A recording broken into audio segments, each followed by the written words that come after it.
Assalamualaikum warahmatullahi wabarakatuh. Perkenalkan, nama saya Herlambang Surya Putra, NIM 206151026. Saya dari kelas 3A, Tadris Bahasa Indonesia. Di sini saya akan menyampaikan materi yang bertemakan teks eksposisi.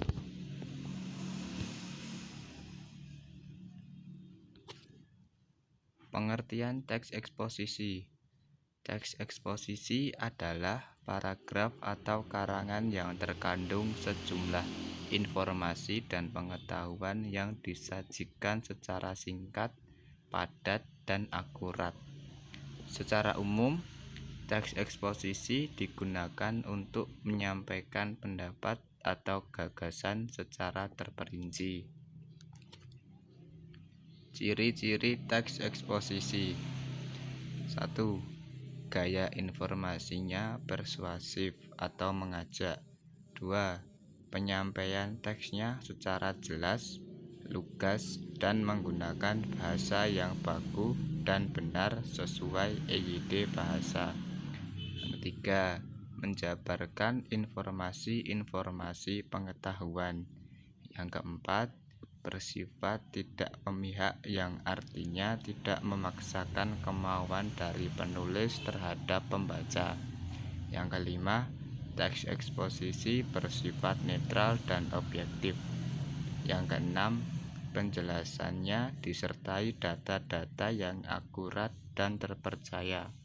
Yang ketujuh, menyajikan sebuah fakta yang digunakan sebagai alat konkretasi dan kontribusi bagi pembaca.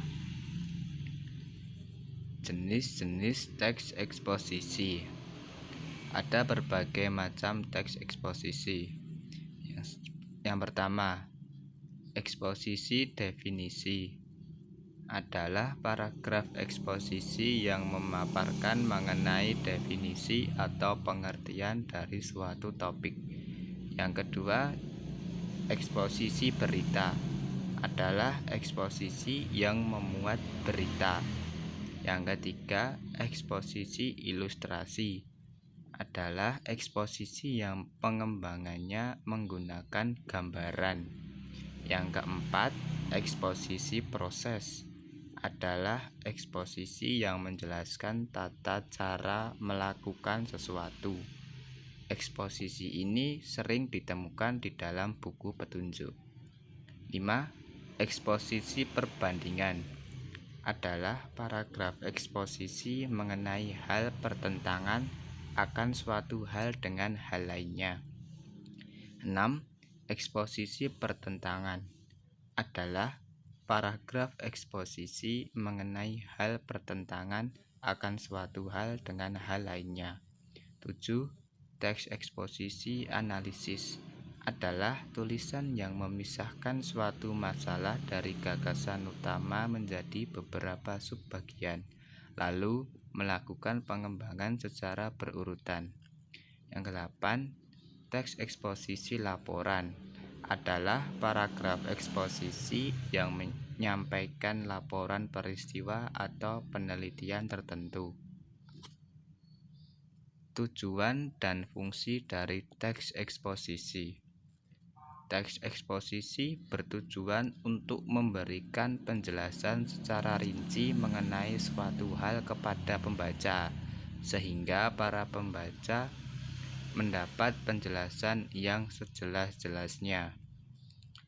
Teks eksposisi berfungsi untuk penjelas, yang artinya teks ini memiliki kegunaan untuk menjelaskan mengenai adanya suatu gagasan dengan berbentuk sejumlah pokok hasil dari pemikiran tentang sebuah topik yang bersifat non-fiksi dengan dasar argumentasi yang kuat. Hal-hal yang harus diperhatikan dalam membuat teks eksposisi. Yang pertama, mengumpulkan pendapat. Yang kedua, memerlukan fakta. Yang ketiga, memerlukan analisis. Yang keempat, menggali sumber ide. yang didapatkan melalui penelitian, pengamatan, dan pengalaman. Kelima, bertujuan memberikan info sejelas-jelasnya. Yang keenam, fakta dan data untuk menjelaskan tema. Yang ketujuh, penutup untuk menjelaskan uraian sebelumnya. Struktur teks eksposisi. Yang pertama, tesis atau pernyataan pendapat merupakan bagian pembuka dalam teks eksposisi. Bagian ini berisi pengenalan isu, masalah, ataupun pandangan penulis secara umum tentang topik yang akan dibahasnya. Yang kedua, rangkaian argumen.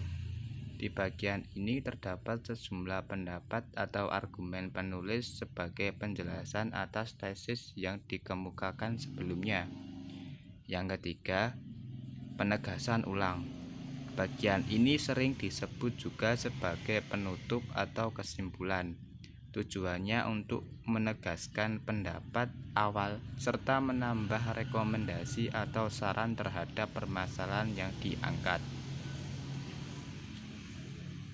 Langkah-langkah membuat teks eksposisi. Yang pertama, mendaftar topik-topik atau menetapkan tema. Yang kedua, menetapkan tujuan. Yang ketiga, mengumpulkan bahan dan data. Yang keempat, membuat kerangka karangan. Yang kelima, mengembangkan kerangka karangan. Contoh teks eksposisi. Tesis, pendidikan merupakan senjata ampuh untuk mengubah dunia. Karena pendidikan merupakan sarana di mana kita bisa mempelajari banyak hal yang sangat bermanfaat. Argumentasi. Di Indonesia, tingkat pendidikan tergolong lumayan baik. Pemerintah telah mengeluarkan dana yang tidak sedikit demi membangun gedung sekolah dan memberikan sekolah gratis. Sekarang tinggal peserta didik yang harus mempunyai keinginan belajar dan berprestasi, sehingga semangat akan terbentuk dan mereka harus memberikan yang terbaik untuk bangsa dan negara karena pendidikan yang semakin mudah diberikan oleh pemerintah. Penegasan ulang. Ketika fasilitas dan peran aktif peserta didik sudah bersatu, maka kemungkinan besar derajat Indonesia akan lebih diakui oleh dunia. Tidak menutup kemungkinan juga akan banyak investor asing yang datang sehingga bisa meningkatkan perekonomian dalam negeri. Guru yang berkualitas dan mempunyai kompetensi juga akan sangat membantu meningkatkan tingkat pendidikan di Indonesia. Itulah contoh dari teks eksposisi yang bertemakan pendidikan. Terima kasih. Sekian penyampaian materi dari saya. Mohon maaf bila ada kekurangan. Wassalamualaikum warahmatullahi wabarakatuh.